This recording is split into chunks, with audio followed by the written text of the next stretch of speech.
Boa tarde, meus amigos, boa tarde, minhas amigas. Que delícia voltar a apresentar esse programa novamente, tendo vocês assistindo, participando, sugerindo. É muito gostoso, é uma alegria. Por isso que nós estamos tendo tanta audiência. Vocês são responsáveis. Hoje é um programa especial. Nós vamos falar sobre um dos temas mais polêmicos da atualidade. E para isso nós temos participantes fantásticos. O Gabriel de Oliveira, tudo bom? Tudo bem. O Marcelo Correia Lopes. Olá, tudo bem? Tudo bom? Tudo bom.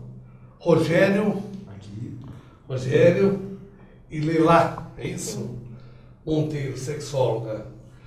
Agradeço a presença de todos vocês e começo perguntando a todos, em pleno século XXI, ainda existe muito preconceito sobre o homossexualismo por parte da sociedade? Gostaria de pegar a opinião de vocês todos.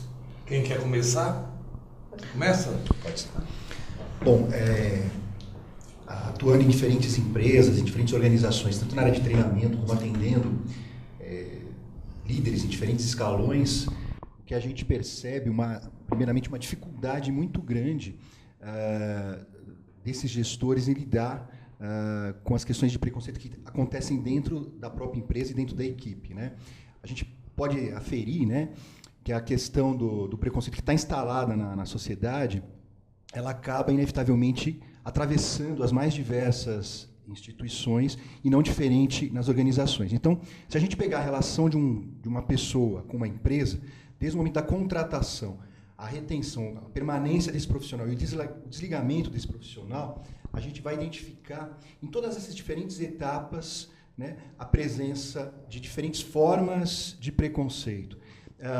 Esses preconceitos eles são mais velados, às vezes mais explícitos, mas eles ocorrem e os efeitos, né, são os mais diversos, os mais profundos, intensos possíveis, né? Mas esse preconceito está mais ligado à esfera pessoal ou à esfera da relação de emprego? Há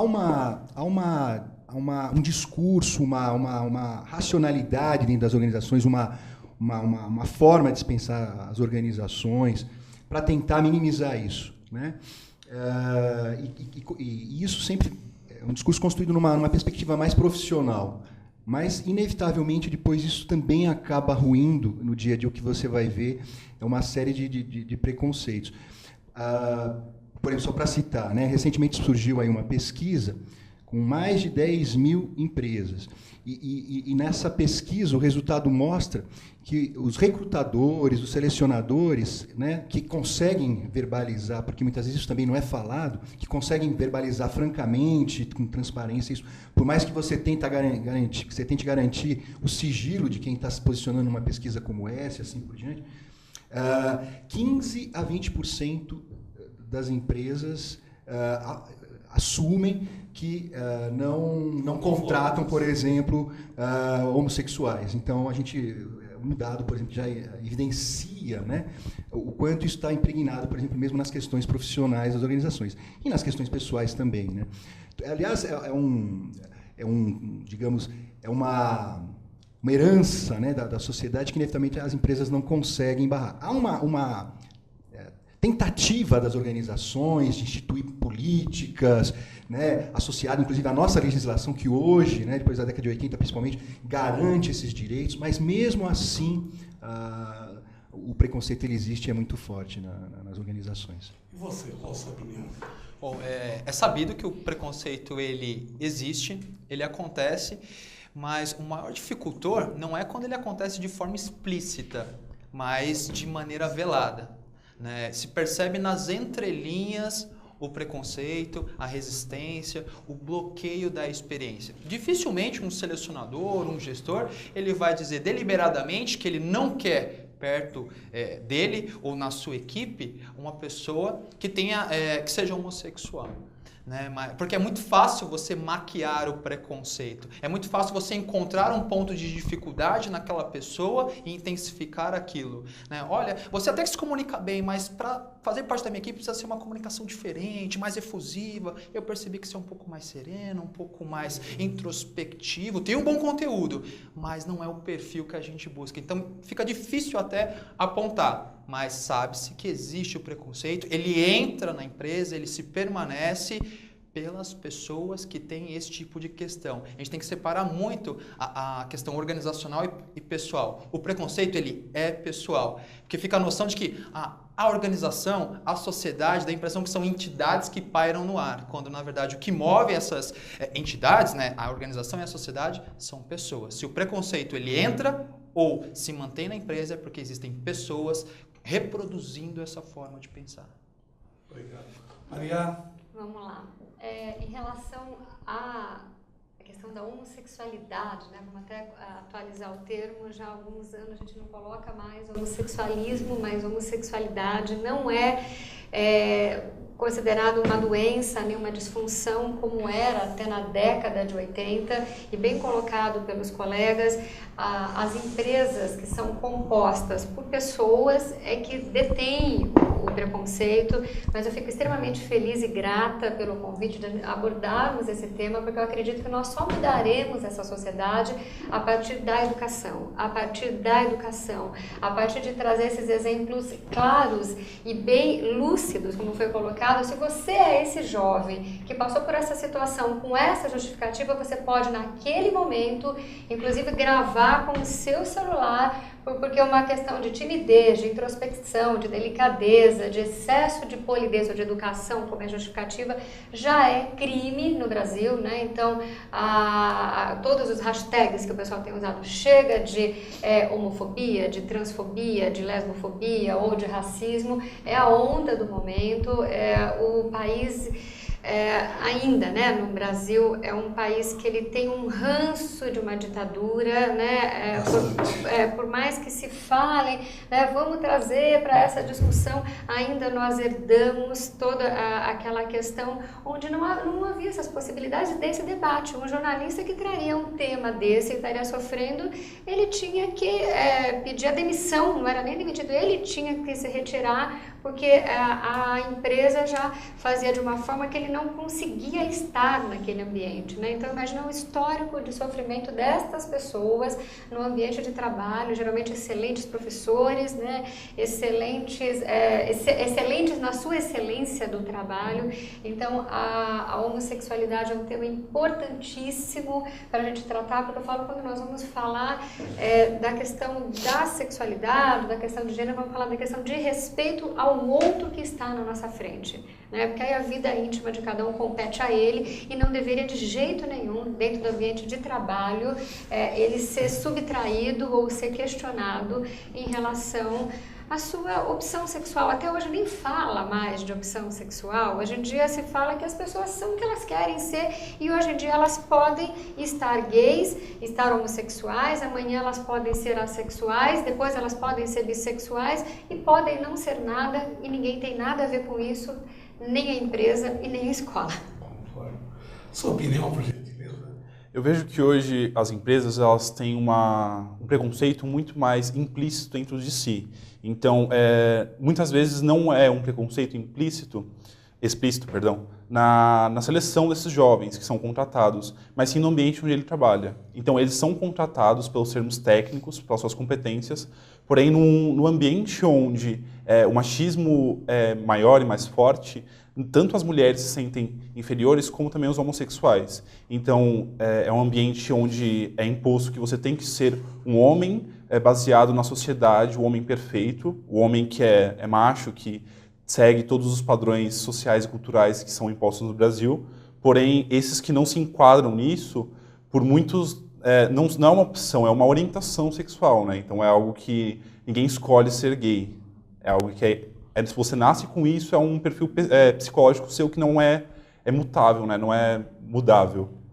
Então, essa sociedade que impõe esse modelo masculino, ele se torna um opressor automático. Então, por muito, a pessoa não é preconceituosa, ela não tem um ódio ou uma raiva de um homossexual, mas ela segue um padrão onde aquilo não se encaixa. Então, uma vez que não se encaixa, não pertence à empresa e pode ser mal visto por clientes ou então por terceiros que vem aquela empresa. Eles buscam a imagem perfeita e o homem homossexual, então a mulher homossexual que não se enquadra nesse padrão, não pode pertencer àquela empresa. E eu queria fazer uma pergunta bem polêmica e bastante necessária, que mais do que dizer que há uma reação contra o homem gay ou a mulher gay, eu acho que é uma desinformação. As pessoas não sabem lidar com esse novo padrão que está vindo na sociedade. Como reage um pai ou uma mãe que ao chegar em casa descobre que seu filho é gay, ou sua filha é gay? Eu acho que eu vou me oferecer para começar porque eu sou mãe. Por né? favor. Além de ser sexóloga, terapeuta sexual, enfim, eu sou uma militante dessa área. Eu falo que quando eu falo para pais, eu falo que é o filho e a filha.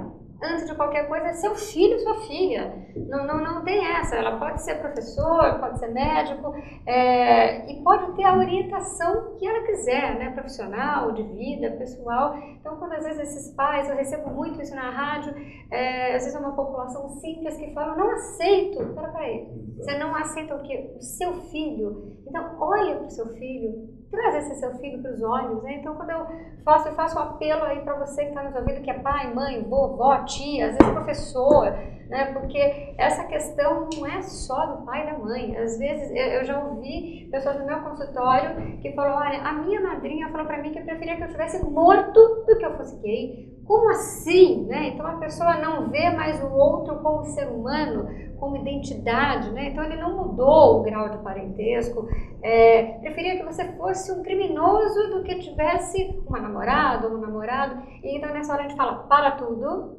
olha lá, é um ser humano que está na sua frente. Então você vai amar esse ser humano. Qualquer outra questão diz respeito a ele. Em relação ao seu lidar com essa outra pessoa, é um lidar de amor, é um lidar de presença, né, nessas outras questões. E volto a falar como mãe. Uma das coisas que eu sempre falei para o meu filho, eu tenho um filho adolescente, eu falo, olha, sua mãe vai estar aqui sempre porque você escolher da sua vida, pelo que você nasceu, e esse é o grande papel dos educadores, dos professores, das sociedades, de amarem as pessoas. Eu queria encerrar minha fala nesse quesito que a Madre Teresa fala, quando nós julgamos, nós não temos tempo para amar. Então, se nós amarmos aquele próximo que está na nossa frente, não interessa nada além do amor, né? Então, o apelo é para você que está com esse coração duro, com essa dificuldade, até de entendimento, passe só a amar essa pessoa. E depois a gente abre para outras conversas, né? Do que o que é o aceitar o outro. Se você está começando a questionar esse outro, você não ama, né? Então, às vezes esse pai, essa mãe, ele não ama o filho, ele se projeta sobre o filho ou sobre aquela filha. É muito triste isso. É muito triste. E por muitas vezes esse preconceito não é nem proposital, é pela falta de informação. A ignorância do saber causa esse preconceito. Então, como muitos preconceitos que já existiram no mundo contra deficientes, negros, mulheres, esse preconceito contra o homossexual é pela falta de informação. Então, existem pais que muitas vezes excluem os filhos, expulsam os filhos de casa, não por ódio àquele filho, ele continua amando aquele filho, mas ele não sabe como agir. Então, a cultura, não só do Brasil, mas como muitos países do mundo, ensina o básico, o que está na cultura daquele país. E o novo os assusta. Então, como eu vou agir com um homossexual, sendo que na minha família nunca teve um homossexual, no meu bairro, eu não tenho amigos homossexuais, eu não sei como lidar. E acabam achando que aquilo é uma deficiência social daquele ser. Então, mas isso é interessante porque a pessoa fala, no meu bairro não tem, na minha cidade não tem. Não tem porque a pessoa não se manifestou. Né? Ainda não teve a força de se assumir, exatamente. E aí, Sai do armário. todos Exatamente. os lugares tem, né? São Paulo é um lugar que a gente vê com muita frequência, mas a gente escuta muitos de meninos e meninas falando, eu tive que sair de casa e só aqui pude apresentar meu namorado e minha namorada, né? Então sempre tem, a questão que você bem colocou do deficiente físico, né? Então aqui nesse bairro tem deficiente físico, como não? Ele só está dentro das casas, né? Em todos os lugares nós temos negros, temos, exatamente. Temos todas as variações. Isso é basicamente a falta de informação, né? Então, do mesmo jeito que o mundo teve que aprender a lidar com os deficientes físicos, colocando acessibilidade nos lugares, ou então deficientes visuais, colocando o caminho para eles, ensinando eles como conviver em sociedade, o gay também é assim. Então, isso é muito mais fácil de se mudar. A gente não precisa mudar nada físico, não precisa mudar ambientes ou então lugares ou cidades, só precisa mudar o nosso pensamento. Então, os pais, principalmente, que não tiverem essa informação, não tem que ter vergonha de procurar. Procure um psicólogo, um terapeuta, ou então outras famílias que já vivem com gays dentro de casa e sabem como que é isso, entendeu? A experiência do seu antecessor pode ser a sua experiência. Então, isso evita os altos índices de suicídio que existem no Brasil, ou então muitos homossexuais que é comum, né, ver homossexuais do Nordeste, do Norte do país, que vêm para São Paulo criar uma nova vida porque não foi aceito dentro de casa, dentro da sua família. Isso pode ser mudado, deve ser mudado, e é até um recado que eu deixo para os pais, para os parentes de todo o Brasil, né? Aceitem os seus jovens dentro de casa, mesmo eles sendo homossexuais. Isso não é um defeito, por muitas vezes é uma qualidade. Então é um jovem que está mais aberto à informação, mais aberto à mudança, e isso é o que traz o crescimento não só para nós como pessoa, mas também para o país, para a sociedade, para a área profissional, pessoal, educativa, enfim.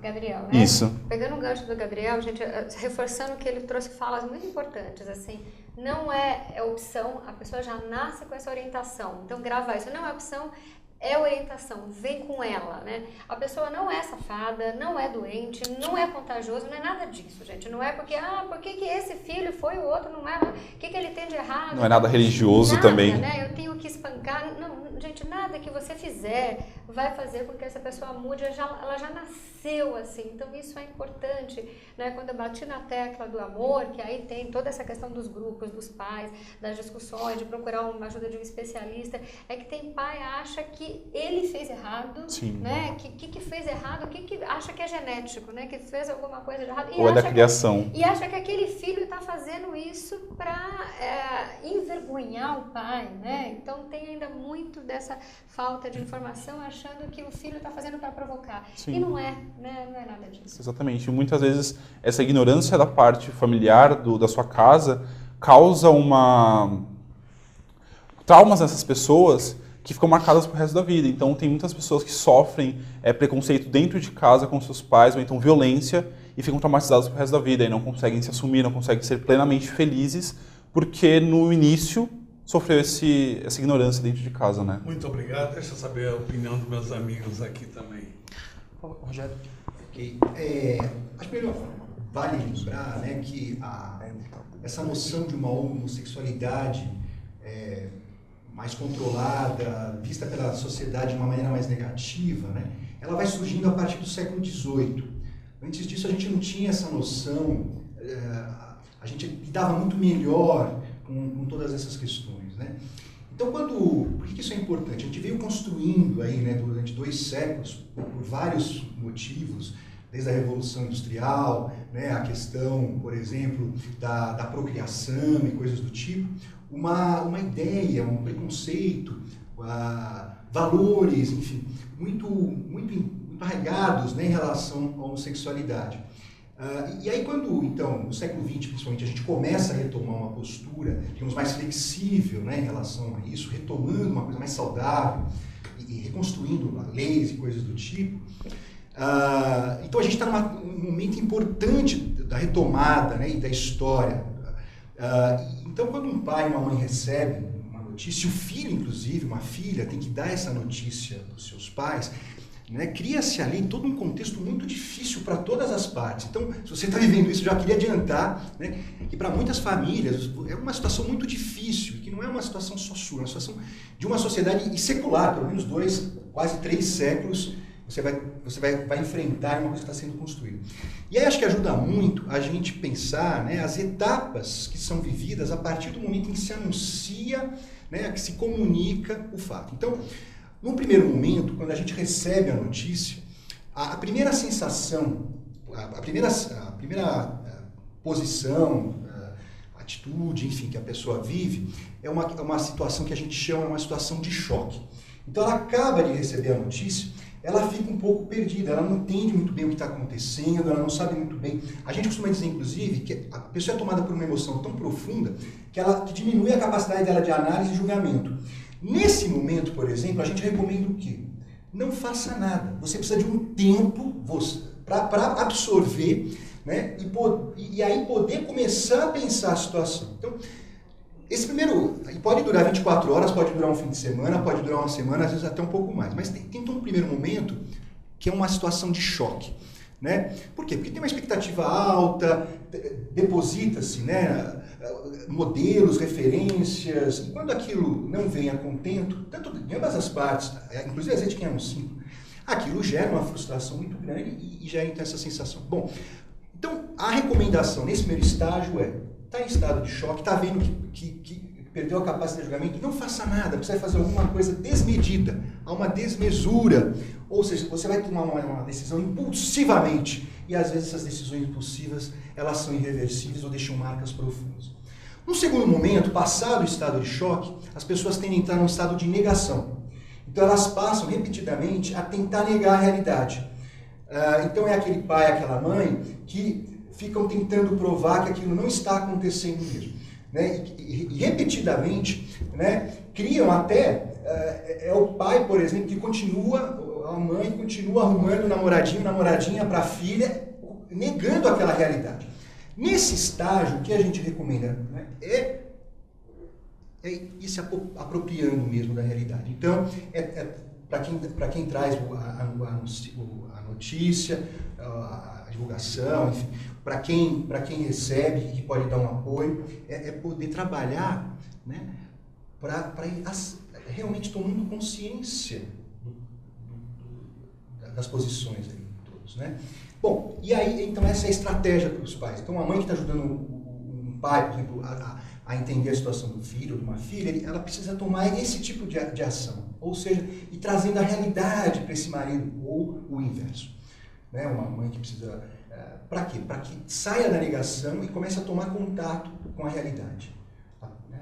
Bom, passando então essa fase de negação, é quase inevitável, as pessoas entram em contato com a realidade e aí vem uma raiva muito profunda, e que pode ser instaurada em todas as relações, né? em todas as partes envolvidas.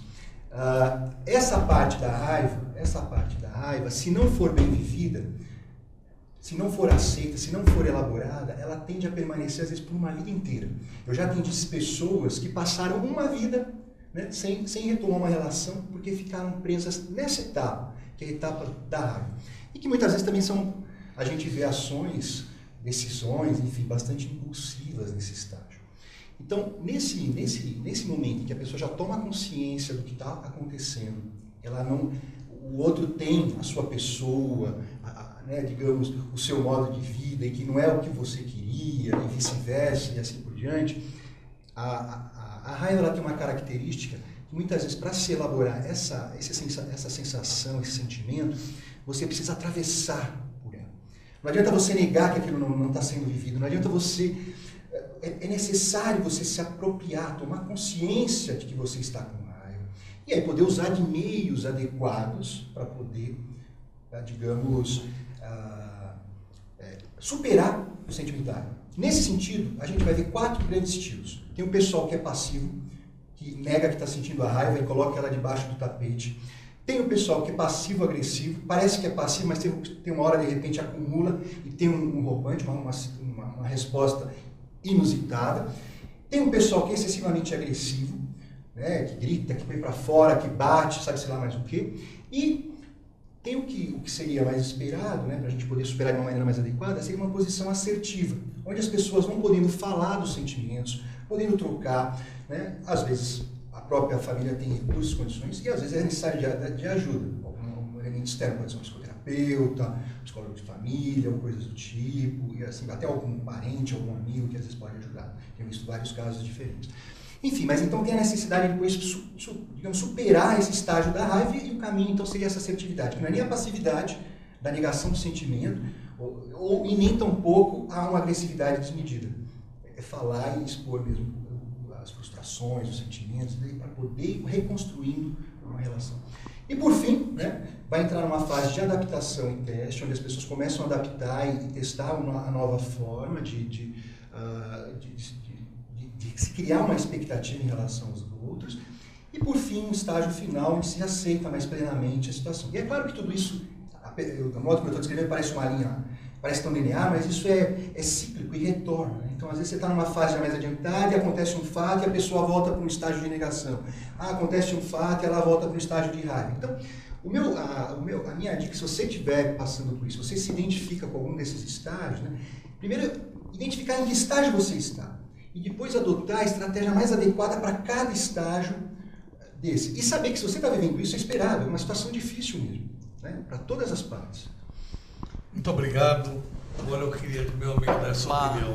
Uma pequena contribuição. É evidentemente que a informação é a base para a quebra do preconceito e a busca de melhores condições para ajudar o jovem ou a pessoa que se reconhece na sua condição homoafetiva. Entretanto, né, em alguns momentos, a gente percebe que a ajuda de um psicoterapeuta seria mais indicada, de um especialista na área que possa oferecer orientação para esse pai, né, ou para esse familiar. E entender que a orientação é justamente para esse que recebe a notícia. Que um psicoterapeuta, ele não vai tratar a homossexualidade. Não é o indivíduo que é homoafetivo que será corrigido, né? Na verdade, o que se muda é a percepção e o olhar sobre ele. Isso sim é passível de tratamento. A homossexualidade, jamais. Sim, é o relacionamento. Né? Exato. Como tratar o relacionamento. Gente, agora nós vamos fazer um pequeno break. Por favor, não saia daí. Eu preciso de vocês. Voltamos já.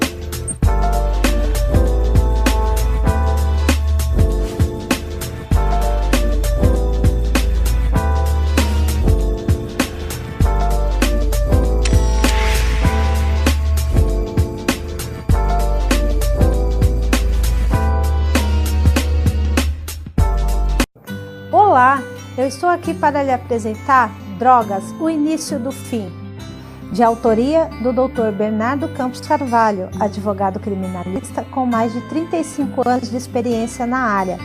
Sabemos que a informação é a maior prevenção. Esta obra é uma ferramenta muito importante no combate às drogas, rica em conhecimento, informação e com depoimentos de ex-usuários que já sentiram na pele o sofrimento do vício. O livro tem por objetivo mostrar que há sempre uma saída. Basta querer e jamais perder a esperança. Adquira já Drogas, o Início do Fim, nas melhores livrarias. Invista em sua vida e na vida de alguém que você ama e que precisa de ajuda. Você só tem a ganhar. Vamos combater este mal. Juntos podemos salvar vidas, salvar famílias. Pense nisso. Meus amigos, voltamos cheios de alegria por esse papo, debate tão interessante que vocês pediram tanto. Agora eu quero fazer uma pergunta direta, mais focada. O que vocês entendem como gay e como viado? Na verdade, ambos partem do mesmo princípio. Ambos são homossexuais, porém o gay é aquele homossexual mais discreto. Não por opção ou então por algum tipo de obrigação, mas pelo seu perfil mesmo. Então é uma pessoa mais discreta que só sente atração pelo mesmo sexo. O dito nome viado é algo que é usado mesmo para xingamento, ofensivo, para aqueles gays que são mais chamativos, mais expressivos, então aquele gay mais afeminado, mais chamativo. Esse é o próprio dito viado. Porém, não é algo ofensivo para quem é. Então, alguém que é chamado como viado é aquela pessoa que consegue se expressar, que não tem medo de ser quem é, que não tem medo de usar as suas roupas, maquiagem, acessórios, enfim. é a sua essência exposta para o mundo. Então, essa basicamente é a diferença entre os dois. Muito obrigado, Maria. Então, vamos lá. O que eu acho que a minha dica para você é que trate o outro como você gostaria de ser tratado. Com certeza. Né? Quando você usa essa premissa aí, você não erra, né? Principalmente se for numa questão lá do ambiente de escolar ou na empresa.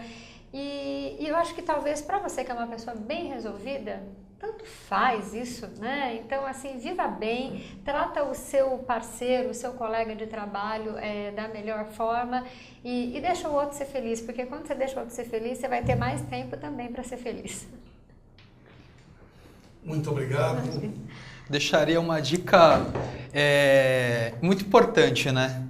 Independentemente do gênero, da condição da pessoa, trate pelo nome. Eu acho que essa é a principal condição de respeito, né, e de atenção ao outro. Vai na linha do que os colegas já falaram, né? De fazer da própria vida aquilo que você quer fazer de você mesmo, né? Ou seja, ser cada vez mais você, mais autêntico e ao mesmo tempo respeitando as pessoas que estão conseguindo equilibrar isso, né? Respeitando as pessoas com quem você se relaciona. Continuando, eu queria fazer uma pergunta a vocês. O que vocês acham que choca mais a sociedade?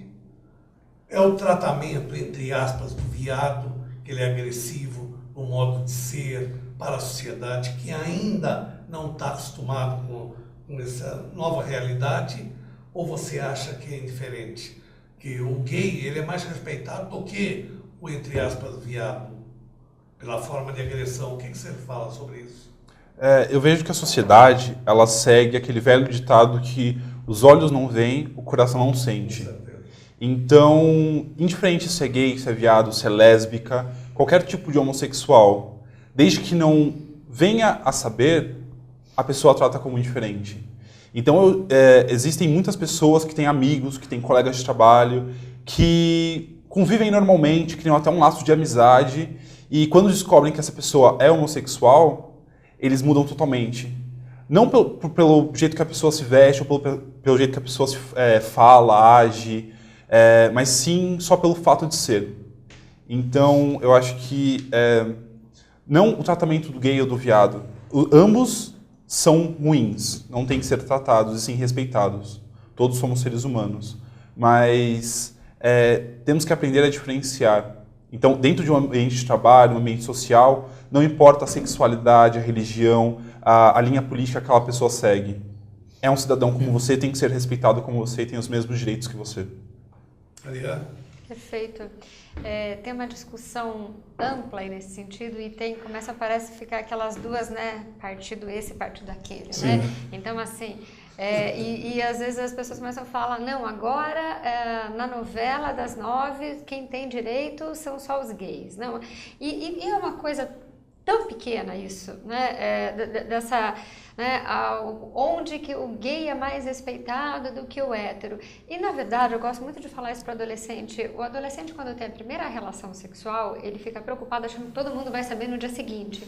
Continua igual, né? O menino, a menina, ninguém sabe. E também a intimidade da pessoa, se a pessoa é bi, se a pessoa pratica poliamor, se a pessoa ela é homoafetiva, se a pessoa não é nada disso, e se a pessoa traz seus parceiros, porque todo mundo também imagina assim, que o mundo cor-de-rosa é dos gays, o mundo cinza, né, dos heterossexuais, e na verdade, falando de relacionamento, gay também às vezes apanha do seu parceiro ou da sua parceira, também existe violência doméstica nos dois universos, também existe relação coração partido, né, eu atendo muitos homens gays que falam assim, olha, acho que tá tudo bem, mas é difícil ser gay porque a gente é traído demais. A gente vai numa balada, quando a pessoa fala que vai no banheiro, já transou com outro lá. Então, assim, tem algumas questões, todo mundo fica lá, é ou não é? Então, gente, além de ser ou não ser, que tanto faz, isso interessa só para outra pessoa,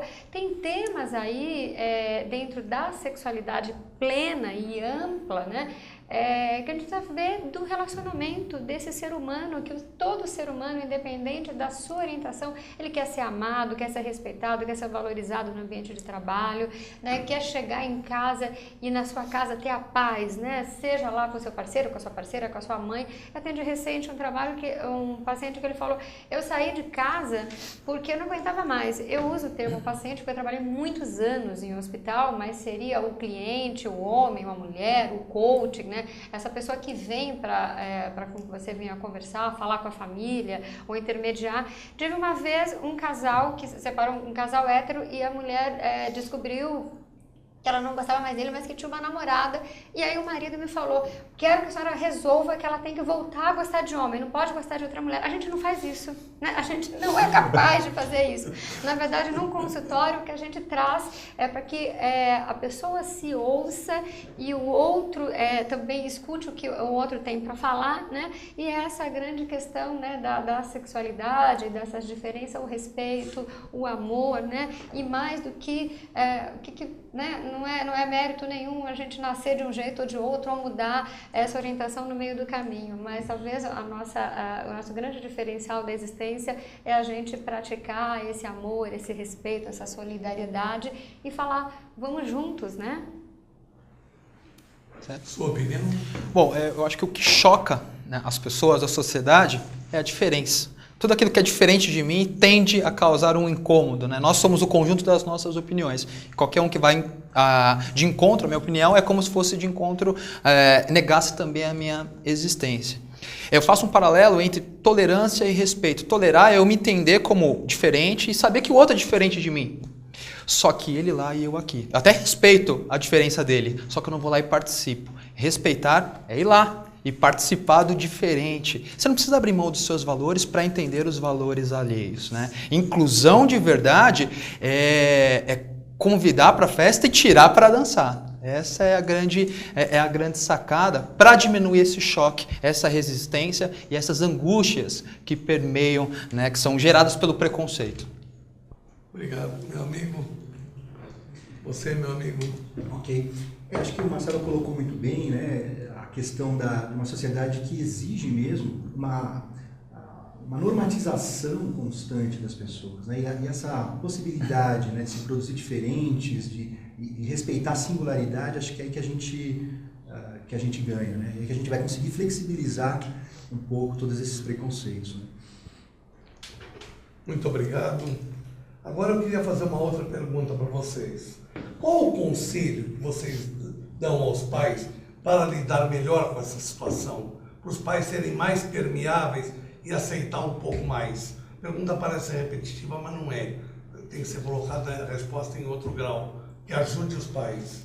Eu acho que a pergunta mais importante que tem que ser feita para os pais tem que partir dos próprios pais. Então, a partir do momento que você tiver a notícia, por mais que muitos pais falem que já perceberam ao longo da vida, assim que seu filho ou sua filha se assumir como homossexual, pergunte a si mesmo, o que mudou? Então, a partir do momento daquela notícia, aquela pessoa não vai ter um braço a mais, não vai ter superpoderes, ou então não é uma doença que faz mal àquela pessoa, que vai levá-la à falência, não. É apenas a orientação sexual daquele ser. Então, se você conviveu com esse jovem dentro da sua família 18 anos, 17, 14, 21 anos, não é o fato de ele ser homossexual que vai mudar isso. O homossexualismo não desfaz filhos, não desfaz famílias. O que desfaz tudo isso é a ignorância. Então, quando você pai, você mãe, você família, receber essa notícia, se pergunte o que muda. Não vai mudar nada para você qual vai ser o parceiro sexual do seu filho ou da sua filha. Ele vai continuar sendo seu filho com os mesmos valores e as mesmas crenças que foram impostas durante a criação dessa pessoa. E aproveito a deixa para dar um conselho para esses jovens. Você que é homossexual e não sabe como se assumir, não sabe como falar para sua família, o primeiro passo é se aceitar. Converse consigo mesmo, veja quais são os seus valores, o que você quer para a sua vida e não tenha medo de se assumir. Se você perceber que você está numa família onde não é possível por questões culturais, religiosas, se aceite. Esse é o primeiro passo. Independente se você vai ter um parceiro sexual só depois que você sair de casa, da sua independência, mas você se aceitar é o primeiro passo para uma vida mais feliz, mais tranquila e realmente uma vida completa. É isso que eu sempre falo.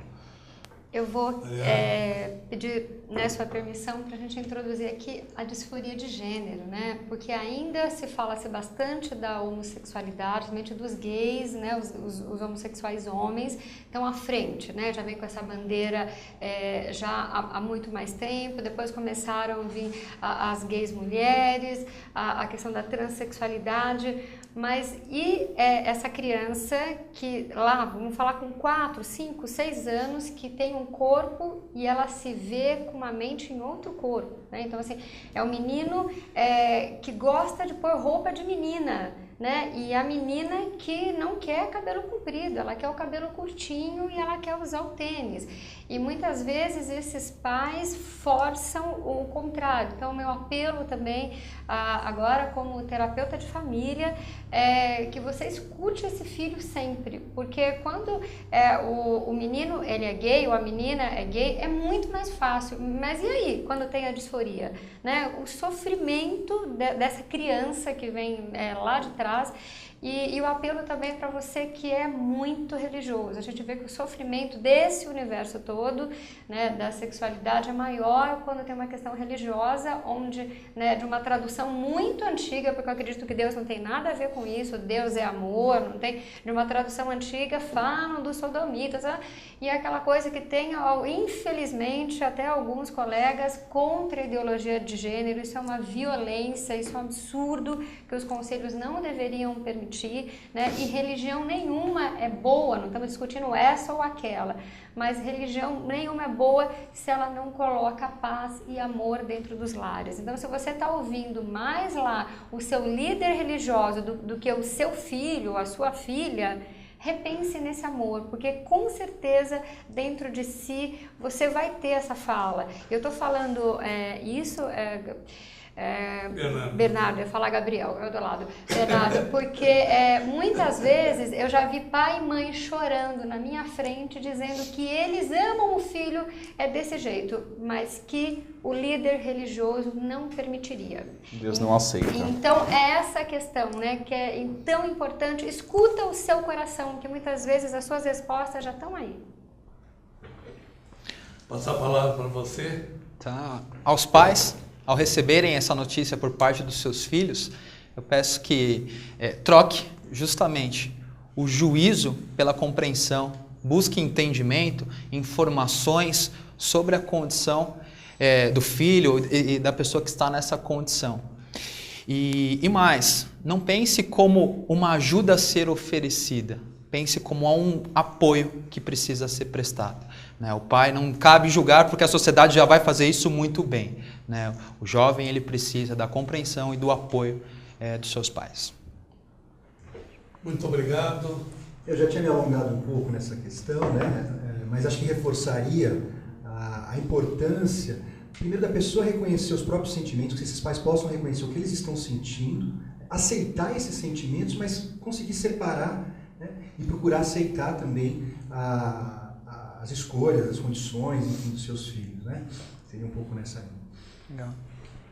Gente, vamos mudar um pouco o foco e vamos falar agora um pouco sobre trabalho, sobre procurar emprego, a entrevista de emprego, que quando você é gay e é casado, como funciona isso? No ambiente de trabalho, bom, eu sou selecionador e também analista de treinamento, né? Eu tenho essas duas especialidades. Se me perguntam, como você vê a questão, né, do homossexual no ambiente do trabalho? Eu respondo, eu não vejo essa questão. Não se fala opção, mas por opção, comportamento, condição, não é uma questão pertinente para avaliar o potencial de um candidato. Nós falamos em competências, conhecimentos, habilidades e as atitudes próprias para uma definição de cargo, que não tem nada a ver com o gênero, né, ou com a orientação sexual da pessoa. Quando eu falo de criatividade, negociação, boa comunicação, trabalhar bem em conjunto, nada tem a ver com a orientação sexual. Muito bem. Ok. Acho que o Marcelo colocou legal, né, colocou muito bem, a questão, né, de poder fazer essa separação, né? da competência do profissional e dos gêneros, da opção, enfim, orientação sexual que ele tem, né?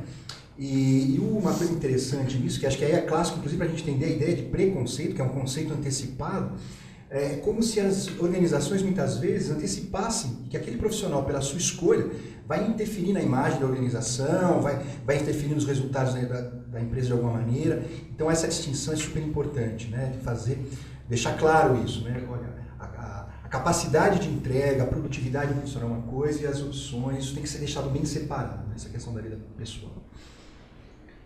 É aquela velha história, né, que todo mundo diz. O que você faz em quatro paredes não influi em nada no ambiente social ou no ambiente profissional. Então, as empresas têm que entender, os selecionadores, os responsáveis de RH, né, têm que entender que orientação sexual não traz mais ou menos produtividade. Então, existem profissionais extremamente bem qualificados, competentes e de sucesso que são homossexuais, assim como existem profissionais mal-sucedidos e incompetentes que são heterossexuais. Então, não é a sexualidade que vai te trazer sucesso ou faturamento na sua empresa, e sim o jeito que esse profissional vai trabalhar.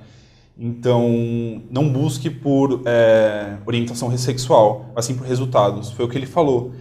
Em um processo seletivo, você tem que avaliar competências, poder de negociação, de comunicação, e não o que a pessoa faz com o seu parceiro sexual. Isso é indiferente, isso não interfere no ambiente de trabalho e não deve ser questionado por uma questão de ética. É respeito ao próximo, basicamente. Eu vou concluir falando que a pessoa que ela tem uma sexualidade bem resolvida, né, e a pessoa que é feliz na sua intimidade, ela produz muito no ambiente de trabalho. Então você, selecionador, né, olhe essa pessoa como um todo, veja as suas competências técnicas para aquele cargo, né?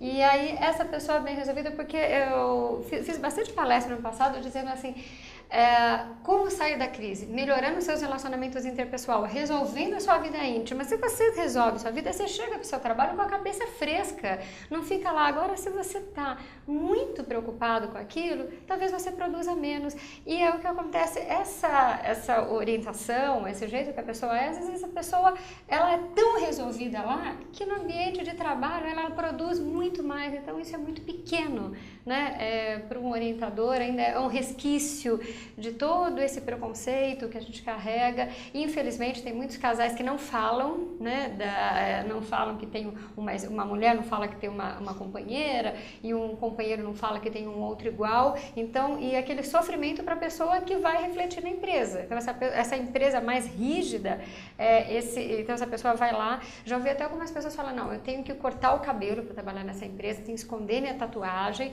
tenho que me vestir de outro jeito, tenho que falar mais duro. E aí, quando eu chego em casa, eu posso ser do jeito que eu sou, né? Então, que sofrimento e que essa empresa está perdendo por ser essa postura tão rigorosa, e às vezes essa empresa precisa dessa pessoa mais flexível, mais criativa, né? Mais amigável. Então, você que é recrutador e está com essa cabeça dura, abra a mente, porque você, com certeza a sua empresa vai ganhar experienciando outros talentos aí. Muito obrigado. Uma outra pergunta que eu gostaria de fazer, talvez uma pergunta final. Grande parte dos coachings, talvez por pressão das próprias empresas, orientam a pessoa a não falar que é gay. Não fala nada, corta o cabelo, fala como se fosse homem, tá? Isso eu acho um erro, tá? E o que eu queria perguntar para vocês é o seguinte: a pessoa deve falar? Ela precisa ter vergonha? O mundo mudou muito. Hoje, antigamente, você para procurar um emprego, necessariamente você tinha que ir de paletó e gravata, cabelo cortado, de terno, tudo. Hoje não é mais assim. Você vai pedir um cargo de uma grande empresa, o diretor te atende de boné na cabeça, de bermuda e chinelo. Seria tão bom se fosse, né? Eu acho que não. Mas hoje o mundo está mudando. O mundo está mudando, mas eu vou falar... Graças a Deus o mundo está mudando. Então, o mundo está mudando, mas ainda, a sua primeira pergunta é, deveria?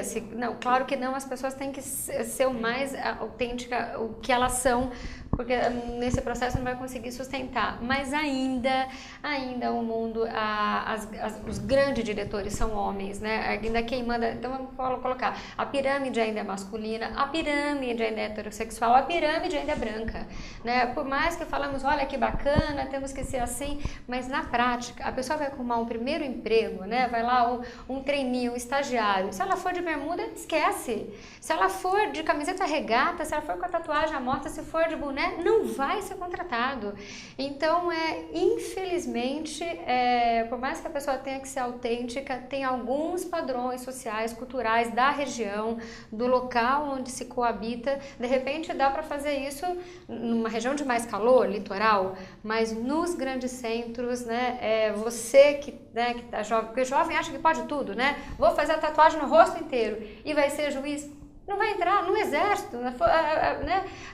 Muitas escolas militares de curso colegial, né? Ensino médio, não entra, às vezes não entra, tem que fazer um vestibulinho, passa lá, é uma avaliação, não passa, né? Então uma coisa é a gente discutir o que é bacana, o que é social, outra coisa é a gente colocar o mercado na prática, no dia a dia, que infelizmente ainda é muito fechado, é muito machista, é muito preconceituoso, é muito racista, né? Claro que você tem que ser o que você desejaria ser, mas conversa sempre, né, com esse líder da sua empresa, né? Conversa lá com a sua família, não vai enfrentar, chegar lá na hora com o dono da empresa e falar, você tem que me aceitar que eu sou assim. Não vai ser bom, né? Então conversa, acho que uma boa conversa com o orientador profissional, com o vocacional, até com o coaching, enfim, para chegar nesse meio termo.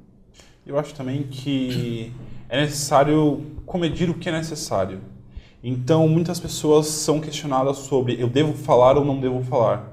Eu, assim, para os meus colegas, eu sempre respondo, mas o que foi questionado? Se te perguntam a sua profissão, não adianta você falar qual a sua sexualidade.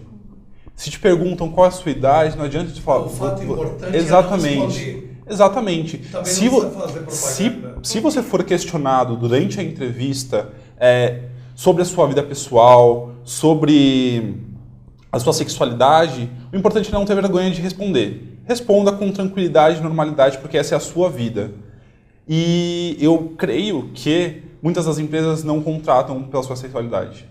Então não contratam só pessoas casadas, não contratam só pessoas brancas, ou então deveria ser assim.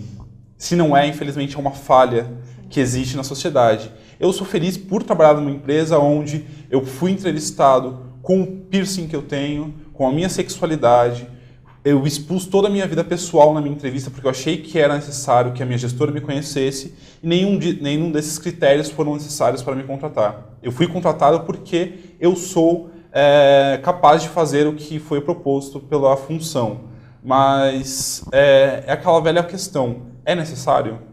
Existem pessoas que às vezes vão para a entrevista com a bandeira gay nas costas, ou então já chegam falando, oi, meu nome é gay, eu sou gay. Não é necessário. Se você for questionado, se isso for colocado em pauta, responda com tranquilidade, não é motivo de vergonha, mas saiba comedir. Esse é o grande segredo, eu acho que do sucesso. Então, sabendo comedir as informações, as conversas, as perguntas, eu acho que tem tudo para dar certo um profissional. Muito obrigado. Concordo com o Gabriel, né?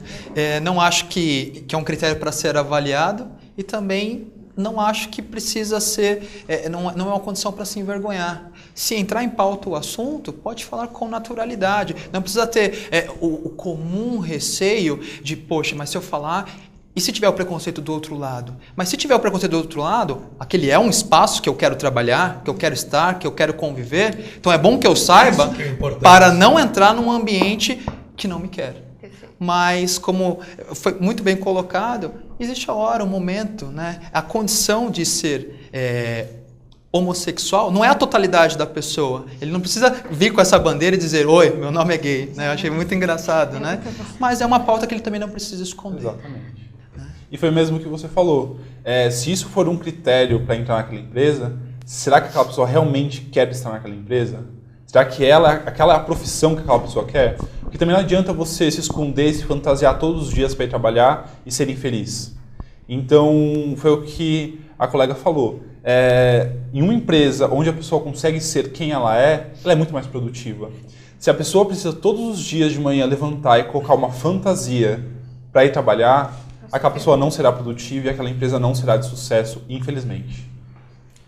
Eu compartilho com os colegas, né? Acho que de pensar o recrutamento e a seleção em mão dupla, né? Não só quem recruta ou a empresa recrutando, mas o profissional também podendo escolher a empresa, né? E poder trabalhar numa empresa onde ele possa ser autêntico, possa ser a pessoa que ele é, né? E dentro das adequações, claro, que isso pode exigir. Mas com relação à questão, né, eu penso que quando o profissional, né, ele se depara, né, com esse tipo de questionamento, ele retoma, na verdade, uma questão que é da vida dele.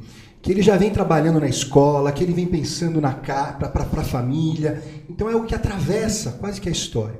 E aí a minha dica é não vá em dica nenhuma, mas vá na sua própria, no seu feeling. Porque às vezes também depositar para um coach, eu faço isso ou não faço, eu penso que é interessante, a palavra final deve ser da própria pessoa nesse sentido, né? Tanto que eu acho que o bom coach ele nunca daria uma resposta dessa. Eu penso que ele principalmente provocaria uma reflexão até sobre o tema, do que até dar isso meio como resposta final, né? Mas seria um pouco nessa linha, então. Gente, muito obrigado. Eu tomo a liberdade de ser um pouco mais liberal com vocês. Eu acho que não é só a empresa que escolhe a pessoa, mas a pessoa tem que escolher a empresa.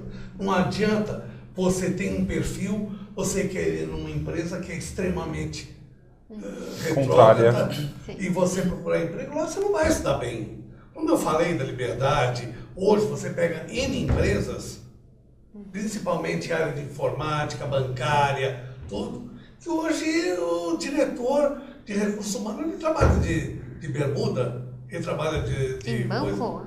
Não, que faz a informática bancária. Isso é muito comum em agências de publicidade, de marketing, que tem um pensamento, e isso já foi comprovado por pesquisas. Quanto mais à vontade a pessoa trabalha, mais produtiva ela é. Isso é óbvio, isso é uma coisa lógica. Eu acho que são nichos de empresas, né? Não dá no escritório de advocacia, claro que né? não. É isso, mas também é o perfil do profissional. Exatamente, mas no de publicidade eu acho que ok, tem que se analisar o perfil, a instituição. Ainda no informática. Né? Sim. E é aquela coisa, se a pessoa se sente à vontade em trabalhar social, por que não? Às vezes a pessoa, então, estou falando, bem colocado isso, porque às vezes a pessoa ela fala, e daí? Eu sou gay, né? Eu sou lésbica e quero ir de social, quero ir de Exatamente. Dá licença. Eu quero usar barba, qual o problema? Exatamente. Por isso que eu ressalto, tomando a liberdade até, de certa forma, poder contrariar a opinião de vocês, eu repito, não só a empresa escolhe a pessoa, mas a pessoa tem que escolher a empresa. Ela tem que fazer uma procura mesmo porque a vida dela. O perfil da empresa, qual ela. Eu concordo. Hoje eu conheço vários, como advogado, eu conheço vários escritórios de advocacia que tem gays trabalhando. Sim. Não é o perfil do escritório de advocacia, mas é real, é fato. Espero que isso adiante, a sociedade mude sua opinião para uma evolução maior, para acabar de nomear ou rotular a pessoa, você é isso, você é aquilo. Você não tem que ver se usa cabelo comprido ou não, usar barba ou não. Você tem capacidade de ocupar o cargo? Se você tem, tudo bom, maravilhoso. Gente, do mais profundo do meu coração, eu quero dizer obrigado a vocês. Infelizmente, televisão tem hora, você não pode ultrapassar. E minha vontade, a conversa está tão gostosa que eu confesso que eu estaria o dia todo conversando com vocês, mas a televisão não nos permite. Agora, terminando o programa, eu queria ressaltar e queria de cada um dos colaboradores falar um pouco como pode encontrar com vocês. Queria muito de vocês isso. Queria primeiramente agradecer o convite de vir aqui, poder expor as nossas opiniões, as nossas experiências, né? Quem quiser me encontrar, eu sou executivo de contas da empresa Nube. Nosso site é www.nube.com.br, tem todos os nossos contatos.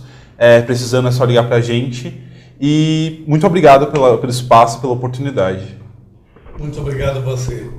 Quero agradecer a você, a toda a sua equipe, agradecer aos colegas, né, que de uma forma tão brilhante e tão democrática, né, nos trouxe essa possibilidade de você fazer a sua reflexão, porque não existe nunca uma verdade única, né, e sim esse encontro e troca de saberes. Entra no meu site, é bem fácil, www.lelamonteiro.com.br, e lá você vai me achar, estou em todas as redes sociais para a gente interagir, trocar hashtag, enfim, e de alguma forma a gente poder fazer a diferença nesse mundo. Muito obrigado. Agradeço, Dr. Bernardo, aos colegas da mesa, foi um prazer, a equipe. Marcelo, analista de treinamento do NUB, e o nosso site já colocado pelo Gabriel, nube.com.br, lá tem todos os nossos contatos à disposição. Foi um prazer. Meu amigo. Ok, obrigado também pela oportunidade de estar com todos essa manhã. Agradeço bastante e deixo o meu site também, www.catalisar.com. Meu nome é Rogério Cortez e é psicoterapia, coaching e consultoria na área de treinamento. Muito obrigado, gente. Nós paramos por aqui, agradecendo demais e reiteradamente, obrigado pela audiência, obrigado por vocês nos acompanharem, alavancando uma audiência muito expressiva. Muito obrigado. Mas tem uma coisa importante, hein? A semana que vem tem mais. Eu preciso de vocês.